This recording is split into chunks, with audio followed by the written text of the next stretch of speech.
لا لا لا لا لا لا لا لا، ما تقوليش ان الاهلي عملها، ما تقولش ان الاهلي فعلها، ما تقولش ان الاهلي يقدر، ما تقولش ان اي حد يستجرى ويخطف لاعب من لعيبه النادي الاهلي، حتى ولو كان قاعد بره، حتى ولو كان قاعد بره.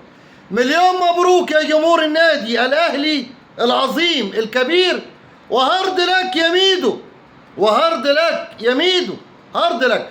قبل ما اقول لك الخبر، اللي يحب حبيبه وشفيعه سيدنا محمد يضغط لايك عشان الصفحه عندي متدمره، اقسم برب العزه اللايك هيفرق، اقسم بالله اللايك هيفرق.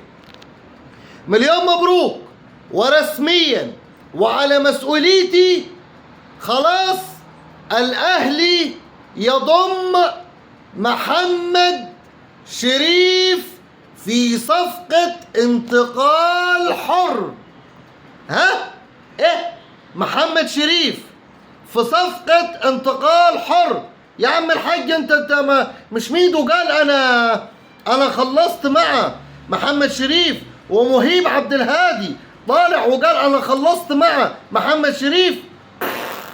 أونطة، كله أونطة في الشنطة يا خال، يا خال والله العظيم. هو الواد قالها، قال أنا مستني كلمة من مجلس إدارة النادي الأهلي يقولوا لي تعالى حاجة على طول.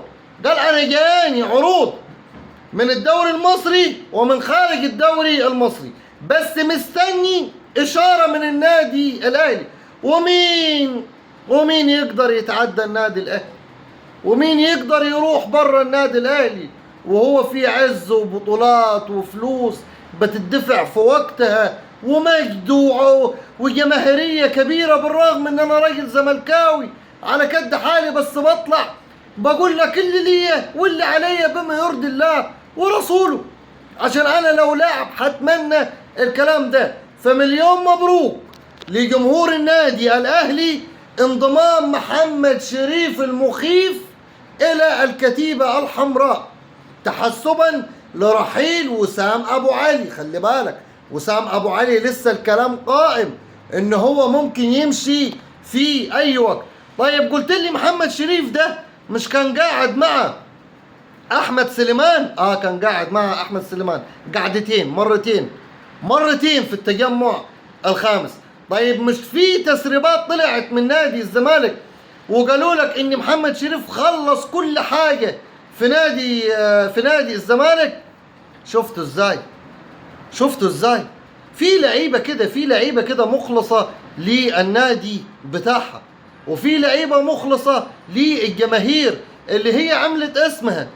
الواد قاعد مستني لحد لما النادي الاهلي قال له هوب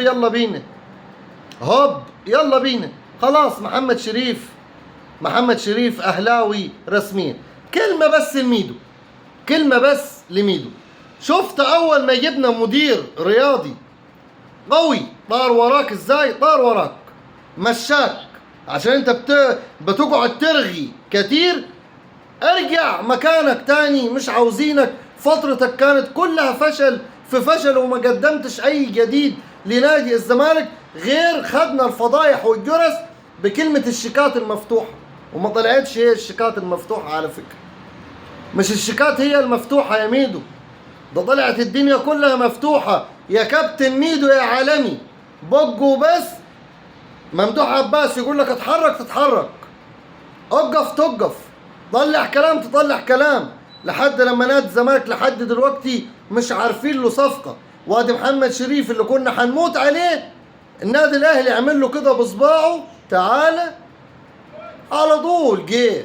امال ابعتها له